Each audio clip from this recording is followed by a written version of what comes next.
আজকে আমি ভাপা পিঠে বানালাম। আমি আমার মা দিদিমার মতো অতটা পারদর্শী নয় পিঠেতে, তবুও ভাপা পিঠেটা ট্রাই করলাম। খেতে বিশ্বাস করুন অসাধারণ সুন্দর হয়েছিল।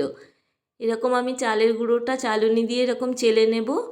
চালের গুঁড়োর মধ্যে অনেক দানা দানা থাকে তো, সেই জন্যে না চালের গুঁড়োটা চেলে নিলে খুব সুন্দর পিঠেটা তৈরি হবে। দেখুন কী সুন্দর এরকম মিহি হয়ে গেছে।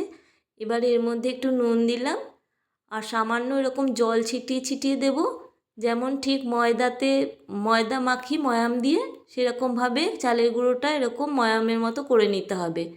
যখন দেখবেন এরকম মুঠো হয়ে আটকে যাচ্ছে তখন ভাববেন চালের গুঁড়োটা হয়ে গেছে। এবার আমি একটা নারকেল কুড়ে নিয়েছি আর 200 গ্রাম পাটালি গুঁড়ো করে নিয়েছি। নিয়ে হাত দিয়ে ভালো করে মেখে একটা পুর রেডি করব। এরকম একটা পুর করে নিলাম। এবার একটা ছোট বাটির মধ্যে, আমি ছোট নিয়েছি, আপনারা চাইলে বড় নিতে পারেন, এরকম চালের গুঁড়োটা দিয়ে দেবো চেপে চেপে, আর মাঝখানে একটু গর্ত করে পুরটা একটু বেশি করে দিয়ে দেবো। পুরটা দিলে খেতে ভালো লাগবে, যখন পিঠেটা খাবেন মুখে পড়বে।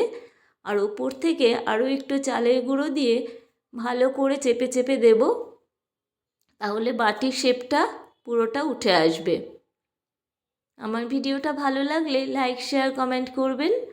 এরকম ডেক্সির মধ্যে তারপর অল্প জল নেব, ওপরে একটা ফুটো থালা বসিয়ে একটা পাতলা কাপড় দিয়ে আমি বাটিটা এরকম ওপর থেকে দিয়ে দেব।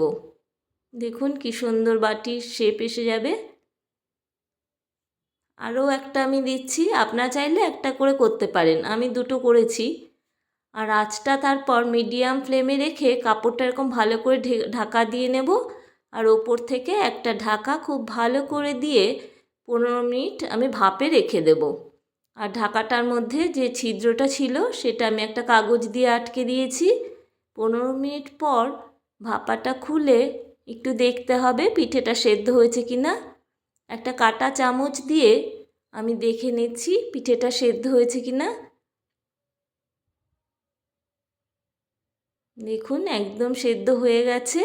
ব্যাস ভাপা পিঠে রেডি। ভিডিওটা ভালো লাগলে চ্যানেলটি সাবস্ক্রাইব করে নিন।